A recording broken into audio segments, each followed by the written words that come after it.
Welcome, neighbors. Today we're going to be grilling a strip steak on our Weber Kettle grill.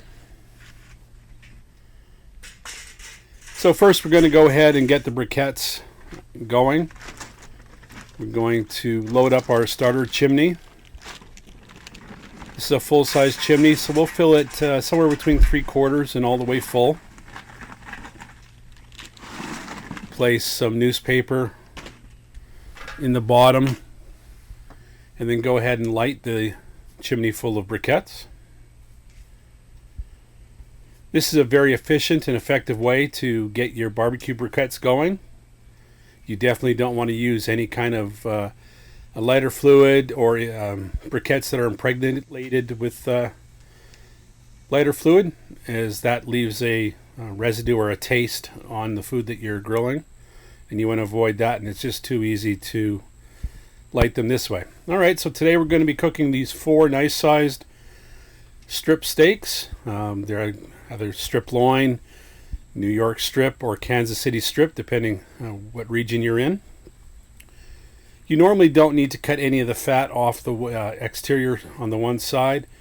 However, these particular steaks had an extra amount of fat on the side, so I felt it was prudent to go ahead and remove just some of that to reduce the amount of flare up that we would get on the grill from the mounting fat. The strip steaks have the fat on one side and marbling in the middle. Alright, so the charcoal briquettes are good and ready to go, so we'll go ahead and get them in the kettle grill. We're going to use an indirect method of heating. In other words, a portion of the grill will be using glowing hot coals and the rest will be left with no coals, so that'll be in a cooler section. However, I'm going to be using Weber's gourmet system, where the grill on this Master Touch premium grill has a removable center, and they sell a variety of different accessories that fits into that center part of the grill, and we're going to be using Weber's sear grate. So what we're going to do is layer the coals in a circle in the middle of the grill, flatten them out, make them as even as we possibly can to provide even cooking.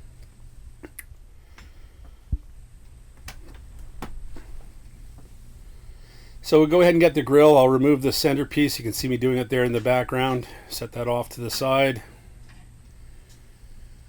Grab the cooking grill and place it onto the barbecue. Over on the table I've got the sear grate,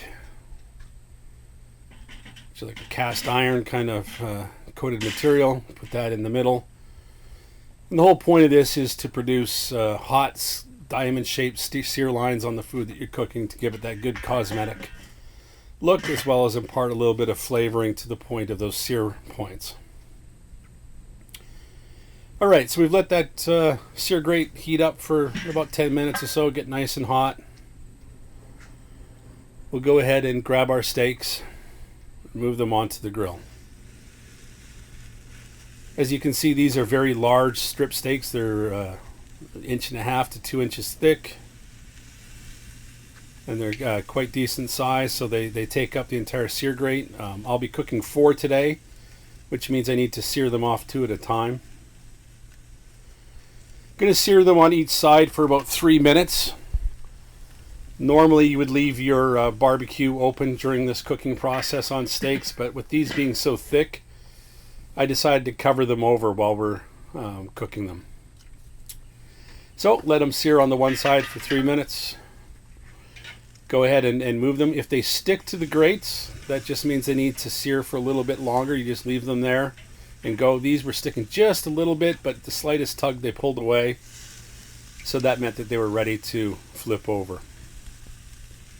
So 3 minutes on the one side, flip them over. Going to sear them over the high heat for another 3 minutes. Now, if you didn't have this system, if you just had a normal kettle grill, you would set up the coals on one half the grill, doing the searing on the one side. You don't have to use this system. You would adjust as normal. And as you can see, I was showing you there the diamond-shaped sear marks that the grate leaves on the steaks. Okay, so these have been on for 3 minutes on this side.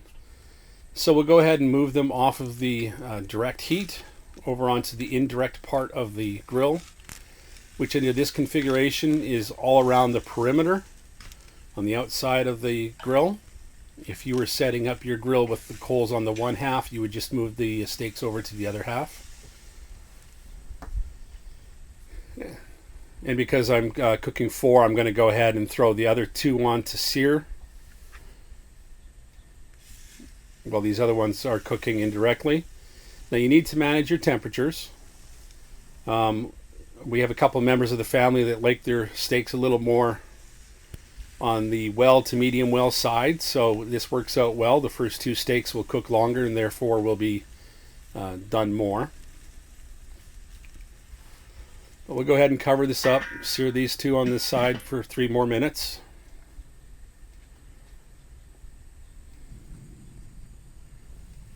Now that time is gone, those will be ready to flip. Now I should mention that the seasoning that I've used on these steaks is purely kosher salt. I applied a liberal coating of kosher salt to all sides of the steak 24 hours before I decided to cook them.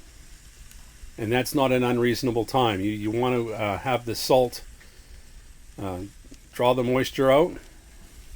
Here, let me just show you. We're going to be testing the doneness by feeling against the palm of my thumb, and you can see I've gone through the different iterations. Open is raw. Touching your first finger is rare, then medium rare, medium, and medium well. So you can just rotate through and you feel against your palm to check for doneness. Like I was saying now about the salt, so I salted these 24 hours ahead of time, let them soak. That allows the salt to draw the moisture out of the meat, and then the meat just reabsorbs almost like a saline kind of solution into the meat, providing flavor and not really being a salty kind of texture. So we'll go ahead and test for doneness. You really want to be cooking your medium rare to about 130 degrees or so. Medium is be about 140. You want to take them off about 5 degrees before they reach those temperatures.